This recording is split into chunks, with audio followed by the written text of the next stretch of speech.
सुप्रभात, आदाब, नमस्कार। सत्यम न्यूज वेब टीवी उन तमाम दर्शक परिवारों का बहुत बहुत आभार व्यक्त करता है जो लगातार हमारे टीम का हौसला बढ़ा रहे हैं और आपका यही प्यार व दुलार हमारे हिम्मत व हौसले को बढ़ाता है। फिलहाल वक्त हो चला है भदोही जिले की फटाफट खबरों का। खबरों की शुरुआत करते हैं इस खबर से। एक और एसटीएफ व गोपीगंज पुलिस ज्ञानपुर के बाहुबली विधायक विजय मिश्रा के बेटे विष्णु मिश्रा पर गोपीगंज के एक करीबी के यहां से फरार होने का दावा कर रही है। पुलिस के इस दावे पर विधायक के फरार बेटे विष्णु मिश्रा ने 8 मिनट 3 सेकंड का वीडियो वायरल कर एसटीएफ व भदोही के गोपीगंज पुलिस को चैलेंज कर दिया है। वीडियो में विधायक के बेटे ने कहा कि सरकार बदलते ही सबका हिसाब करेंगे। वायरल वीडियो में विष्णु मिश्रा ने कहा कि मैं मुंबई के इसी होटल में मौजूद हूं जहां से वीडियो बना रहा हूं। उसने न सिर्फ होटल का पूरा पता बताया बल्कि कमरा नंबर भी बताया है। यूपी पुलिस को खुली चुनौती देते हुए कहा कि आप लोग पैसे के लालच में मेरे परिवार को बर्बाद करने की कोशिश कर रहे हैं। खबरदार रहिए, सरकार बदलते ही सबका हिसाब किया जाएगा। आपको बता दें कि भदोही जिले के गोपीगंज पुलिस को कई मामलों में विधायक विजय मिश्रा के बेटे विष्णु मिश्रा की तलाश है। आइए आप भी देखिए वायरल वीडियो। नमस्कार साथियों, I am Vishnu Kumar Mishra, a very proud son of Mr. Vijay Kumar Mishra, MLA Gyanpur. हमें पता चला है अभी कि परसों चंदन तिवारी के नाम के एक मासूम लड़के को, जो कि बहुचर्चित था, जो कि प्रधानी 250-300 वोट से जीता था, जो कि एक युवा और बहुत ही योग्य ब्राह्मण था, वो दिन भर गल्ला बांट रहा था और उसके बाद वो अपने घर जा रहा था। एसटीएफ की टीम और गोपीगंज थाना की पुलिस राम बदन सिंह कप्तान के अंदर उनके प्लानिंग में, उनके गाइडेंस में, उनके साजिश में उस लड़के को रोके, पकड़े और उसके ऊपर एक 9mm पिस्तौल बरामद किया गया। ये लगभग प्रेस रिपोर्ट के हिसाब से शाम के 5:50 7 सितंबर 2021 की घटना है। उसके बाद बताया जा रहा है कि चंदन ने बताया कि बहुत दिनों से विधायक विजय मिश्रा के लड़के विष्णु मिश्रा हमारे घर में छिपे हैं, जो कि घर जो सारे मुकदमे गोपीगंज थाने में लिखे गए हैं उसके करेक्ट 2 किलोमीटर सामने है। तो उस घर में हम छिपे हुए हैं। पहला सवाल हमारा ये है कि भाई चंदन गिरफ्तार हुए, हमको पता कैसे चला? जहां वो गिरफ्तार हुए उसके 2 किलोमीटर दूर चंदन का घर है। तो इतनी योग्य एसटीएफ टीम जिन्होंने इतने बदमाशों को पकड़ा है, ढेर किया है, हमें भी ढेर करने के प्रयास में लगे हुए हैं, ऐसा जैसा प्रतीत हो रहा है, वो मुझे पकड़ क्यों नहीं पाई? और अगर मैं चंदन के घर में था तो मैं भागा यह जानते हुए कि पुलिस आने वाली है। तो एसटीएफ और राम बदन की और थाना की कथित कहानी के अनुसार कि विष्णु को पता चल गया और वो पिस्तौल छोड़ के भाग गया। तो हमको जब मालूम था कि पुलिस आ रही है तो हम वहाँ पर पिस्तौल पुलिस के लिए क्यों छोड़ जाएंगे? और पिस्तौल छोड़ेंगे तो उस पर कुछ फिंगरप्रिंट वगैरह हमारा तो होगा। खैर, ये हमारा बचाव पक्ष नहीं है।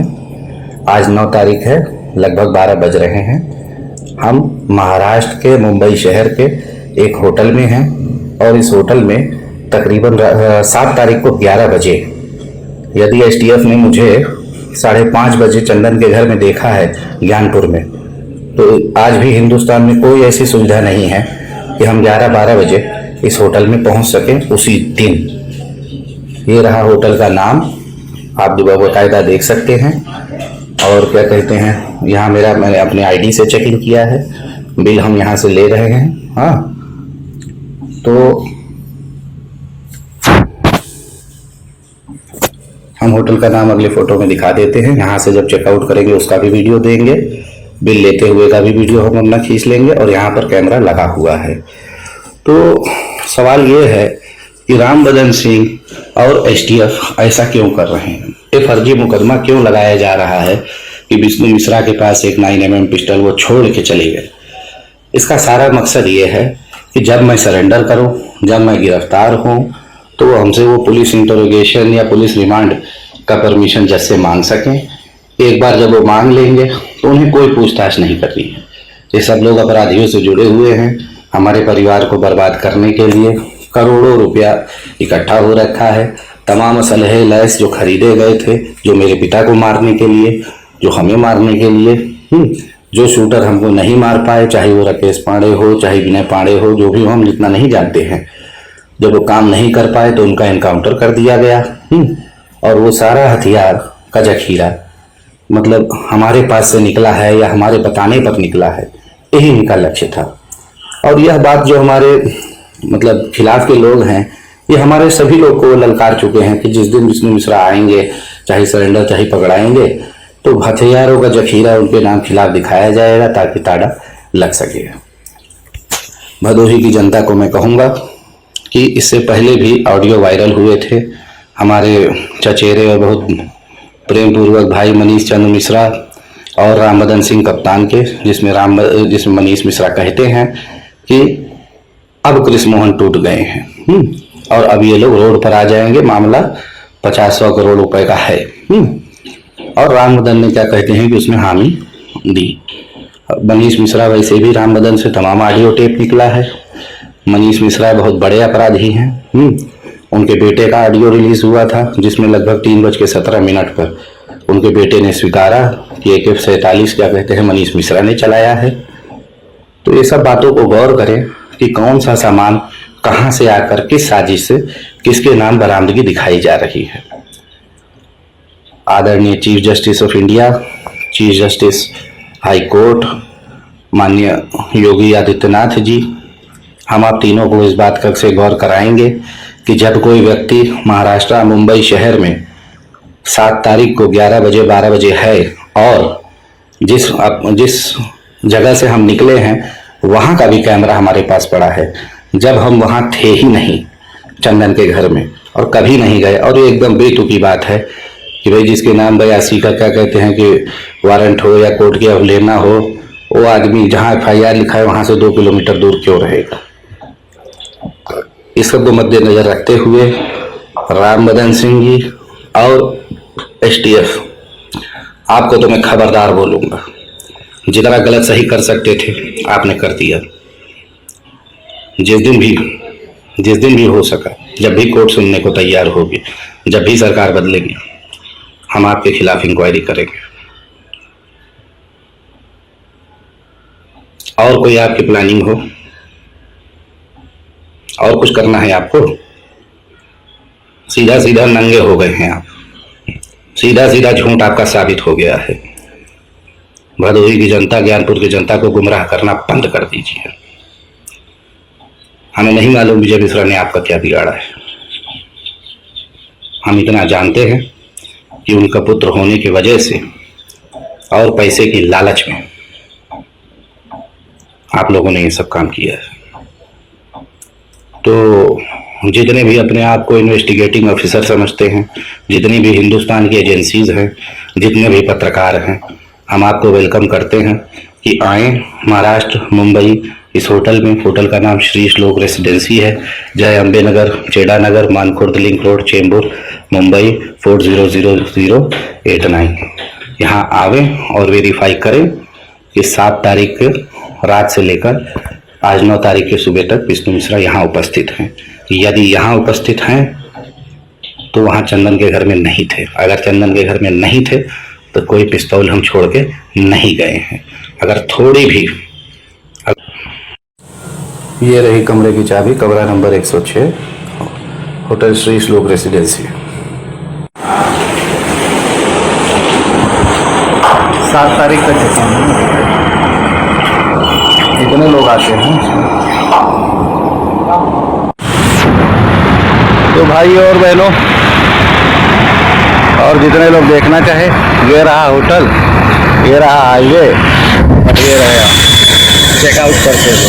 ठीक है, यहीं पर आकर वेरीफाई करना है कि कौन आया।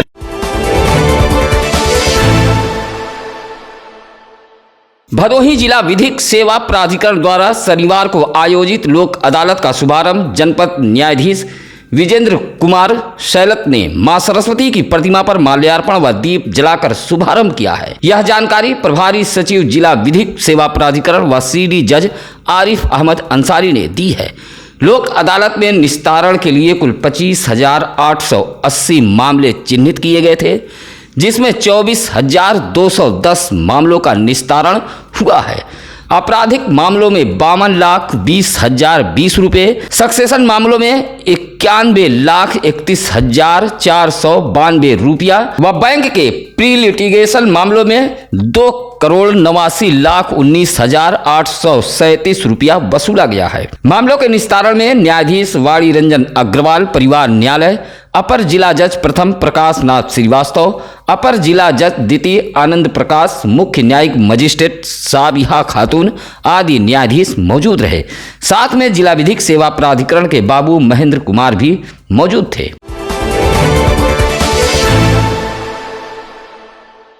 शनिवार को भदोही शहर कोतवाली इलाके के रामरायपुर इंदिरा मिल ओवरब्रिज के नीचे एक ऑटो चालक की अचानक मौत हो गई। अचानक हुई ऑटो चालक की मौत से आसपास के लोगों में हड़कंप मच गया। चौरी इलाके के निदुरपट्टी गांव निवासी रामदुलार पाल 66 वर्ष ऑटो चलाकर परिवार का पालन पोषण करते थे। सुबह ऑटो लेकर घर से निकले थे, जहां शनिवार की दोपहर अचानक ओवरब्रिज के नीचे गिर पड़े, जिससे उनकी मौत हो गई। सूचना पर यूपी डायल 112 पुलिस सहित परिजन भी रोते बिलखते पहुंच गए थे। हालांकि इस बीच कुछ लोग रामदुलार को लेकर अस्पताल भी पहुंचे थे, लेकिन डॉक्टरों ने मृत घोषित कर दिया। मौके पर पहुंची रजपुरा पुलिस ने शव को कब्जे में लेकर पोस्टमार्टम के लिए भेज दिया। रामदुलार पाल की मौत से परिजनों में कोहराम मचा हुआ है। शनिवार को ज्ञानपुर कोतवाली में एक प्रेमी प्रेमिका का मामला चर्चा का विषय बना हुआ था, जहां ज्ञानपुर के कंसापुर कांसीराम शहरी आवास कॉलोनी में तबीना बानो एक महिला से उसी कॉलोनी के निवासी परवेज नामक व्यक्ति के बीच प्रेम प्रपंच चल रहा था। इस बीच प्रेमिका गर्भ से हो गई तो प्रेमी फरार हो गया। जहां प्रेमिका की तहरीर पर ज्ञानपुर पुलिस ने प्रेमी को धर दबोचा और कोतवाली ले आई। कोतवाली आते ही प्रेमी युवक की सिट्टी पिट्टी गुल हो गई। प्रेमी अब अपनी प्रेमिका से शादी करने को राजी हो गया है। दोनों के बीच पुलिस ने समझौता कराते हुए वापस भेज दिया। इस बीच दोनों पक्षों की ओर से बड़ी संख्या में लोग कोतवाली ज्ञानपुर में डटे रहे और इस प्रेम प्रपंच की चर्चा भी होती रही।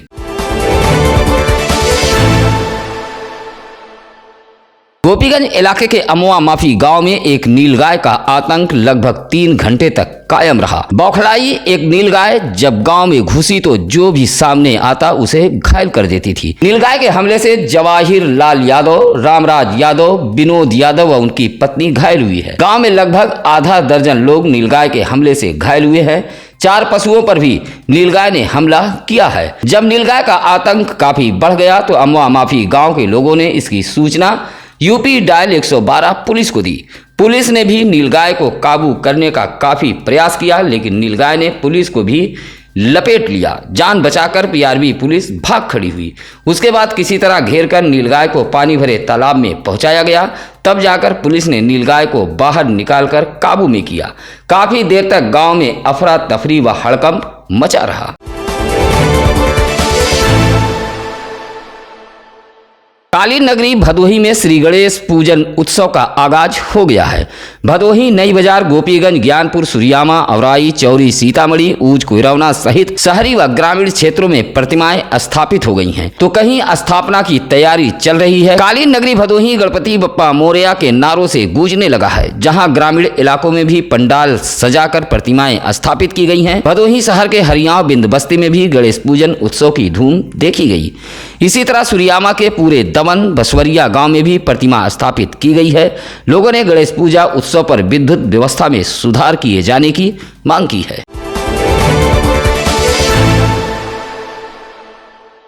भदोही कोतवाली इलाके के पिपरिस पकरहता के बिंद बस्ती में मौजूद एक तालाब में लगभग 1000 मछलियां शनिवार की सुबह उतराई मिली हैं। इस तालाब में नहर का पानी भी पहुंचता है। गांव के अनुज, मोरन, श्रीकांत, प्रसंत कुमार का आरोप है कि तालाब में किसी शरारती व्यक्ति ने केमिकल डाल दिया है, जिससे मछलियों की मौत हो गई। हालांकि इस बीच कुछ लोगों का यह भी कहना है कि समीप एक गौशाला है जिसकी सफाई की गई थी, उसका पानी तालाब में पहुंचा था। मछलियों के मरने का कारण यह भी हो सकता है। सुबह जब लोग सोकर उठे तो हजारों मछलियां तालाब में उतराई मिली। औराई कोतवाली के समीप राष्ट्रीय राजमार्ग के एक लेन पर काफी दूरी तक खड़े ट्रक हादसों का सबब बने हुए हैं।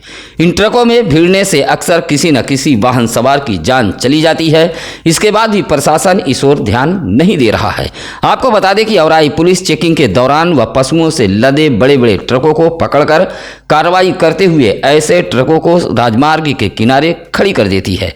हाईवे किनारे ट्रक और कंटेनर अब हादसे का सबब बने हुए हैं। इन वाहनों की वजह से आए दिन हादसे को देखते हुए सैकड़ों बार स्थानीय लोगों ने पुलिस प्रशासन से ट्रक व कंटेनर को हटवाए जाने की गुहार लगाई, लेकिन शायद प्रशासन किसी बड़े हादसे का इंतजार कर रहा है। यही वजह है कि शिकायतों के बाद भी ट्रकों को हाईवे किनारे से नहीं हटाया जा रहा है, जिससे जाम की भी समस्या बनी रहती है।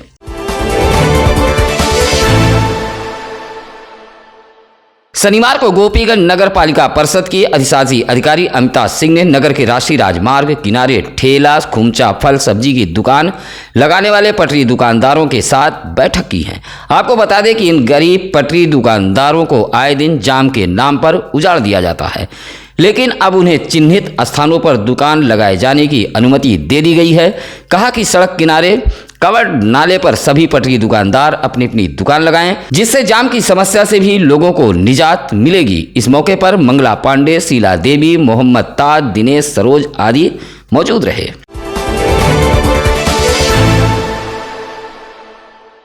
भदोही शहर के Chauri road sky high school प्रबंधन ने सराहनीय कदम उठाते हुए संक्रमण काल की फीस माफ कर दी है। स्कूल प्रबंधन के इस दरिया दिली से अभिभावकों के चेहरे पर मुस्कान आ गई है। स्कूल के प्रधानाचार्य विकास गुप्ता व मैनेजर अरविंद गुप्ता ने बताया कि स्कूल में शिक्षा ग्रहण कर रहे बच्चों का अप्रैल 2020 से अगस्त 2021 तक की फीस को माफ कर दिया गया है। स्कूल प्रबंधन द्वारा उठाए गए इस कदम की हर कोई तारीफ कर रहा है। लोगों का कहना है कि अगर इस तरह का कदम अन्य स्कूल संचालक भी उठा ले तो संक्रमण काल व लॉकडाउन में टूट चुके अभिभावक अपने बच्चों को शिक्षा ग्रहण करा सकते हैं।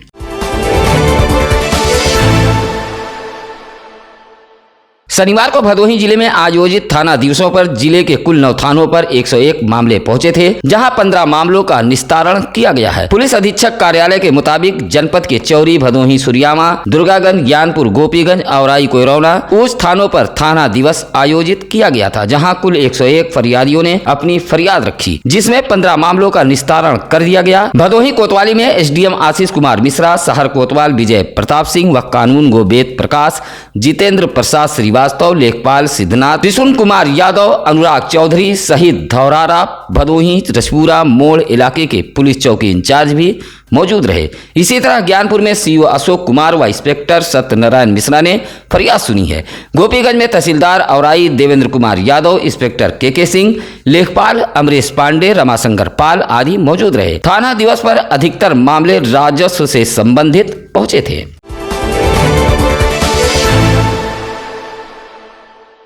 ज्ञानपुर कोतवाली इलाके के लखनोटैया गांव में जमीनी विवाद को लेकर नंदलाल व मुन्ना के परिवार वालों के बीच शनिवार की सुबह जमकर मारपीट हुई है। इस मारपीट में नंदलाल, गुलाब, इसरावती, भारती को चोटें आई हैं। मारपीट से गांव में अफरा तफरी व हड़कंप मचा रहा, जहां नंदलाल की तहरीर पर ज्ञानपुर कोतवाली पुलिस ने गाँव के ही मुन्ना, जोखई, पप्पू, अजय के खिलाफ 323-504 के तहत NCR दर्ज किया है। शनिवार को सामुदायिक स्वास्थ्य केंद्र औराई के अधीन उपकेंद्र गिरदबड़ा गांव का मुख्य चिकित्सा अधिकारी डॉक्टर संतोष कुमार चक ने निरीक्षण किया है। निरीक्षण में भारी लापरवाही मिली है, जहां सीएमओ पूरी तरह भड़क गए। कहा कि लगातार निरीक्षण के बावजूद भी सुधार न आना एक बड़ी लापरवाही है। निरीक्षण में जहां समस्त कर्मचारी मौजूद पाए गए, वहीं हरीश जयंत नामक एक स्टाफ का नाम तो रजिस्टर में अंकित था, लेकिन यह स्टाफ काम कहां करता है इसकी जानकारी किसी को नहीं है। इस मामले में मुख्य चिकित्सा अधिकारी डॉक्टर संतोष कुमार चक ने हरीश जयंत व डॉक्टर धर्मेंद्र का अग्रिम आदेश तक वेतन रोके जाने का आदेश दिया है। साफ सफाई भी संतोषजनक नहीं मिली है, समरसेबल भी खराब है। व्यवस्था को दुरुस्त किए जाने का मुख्य चिकित्सा अधिकारी ने निर्देश दिया है। इस मौके पर स्टोनो रोहितास दुबे मौजूद रहे।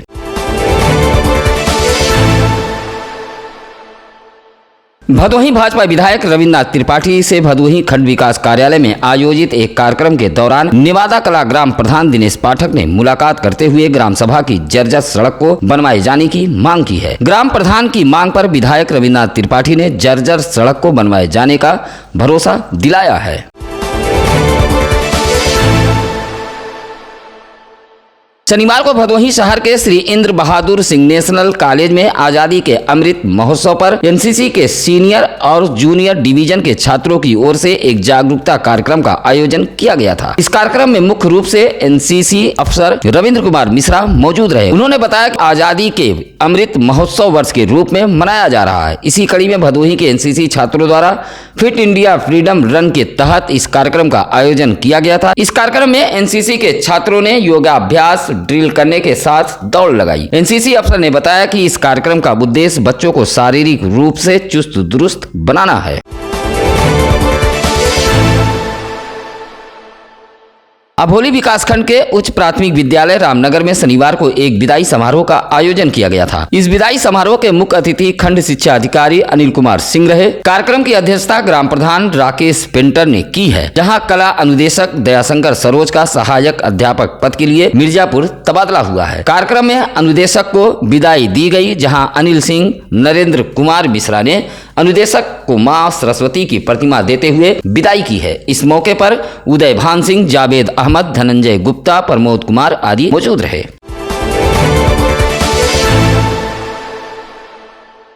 शनिवार को भदोही समाजवादी पार्टी के पूर्व जिलाध्यक्ष आरिफ सिद्दीकी ने मेहनतकश गरीब सम्मान यात्रा का शुभारंभ किया। गणेश चतुर्थी के अवसर पर भदोही शहर के अजमुल्ला चौराहा, भरत तिराहा, इंदिरा मिल, पकड़ी रजपुरा चौराहा जैसे इलाकों के पटरी दुकानदारों को माला पहनाकर सम्मानित किया गया। इस मौके पर रतनलाल प्रजापति, अशोक सरोज, सिराज शाह, डॉक्टर बीएन यादव आदि मौजूद रहे।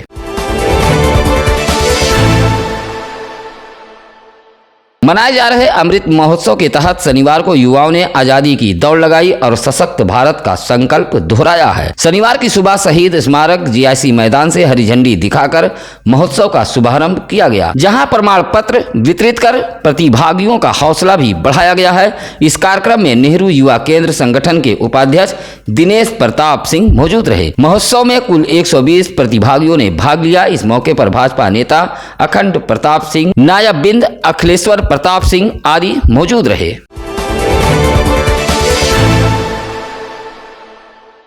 शनिवार को अभोली ब्लॉक के प्रधानों की एक बैठक मतेथू बाजार में संपन्न हुई। यह बैठक राष्ट्रीय पंचायत राज प्रधान संगठन द्वारा आयोजित की गई थी। बैठक जिलाध्यक्ष ब्रजेश दुबे की अध्यक्षता में हुई है, जिसमें संगठन के मंडल अध्यक्ष जयप्रकाश दुबे भी मौजूद रहे। बैठक में सर्वसम्मत से अवधेश कुमार शुक्ला को ब्लॉक अध्यक्ष की घोषणा की गई। घोषणा होते ही बैठक तालियों से गूंज उठी। उपाध्यक्ष पद के लिए सुरेश गिरी, प्रवेश बिंद, राम कृपाल, सुरेश कुमार मौर्य, प्रदीप कुमार पाल, महासचिव निर्मला देवी, सुरेश कुमार बिंद, महामंत्री सौरभ पांडे, शिवशंकर यादव, कोषाध्यक्ष देवेंद्र कुमार पांडे सहित मीडिया प्रभारी की जिम्मेदारी राजेश शर्मा को दी गई है, जहां ग्राम प्रधानों को अंग वस्त्रम व माला पहनाकर स्वागत किया गया। इस दौरान प्रधान संगठन ने क्षेत्रीय पत्रकार शरद बिंद को भी अंग वस्त्रम भेंट कर सम्मानित किया है।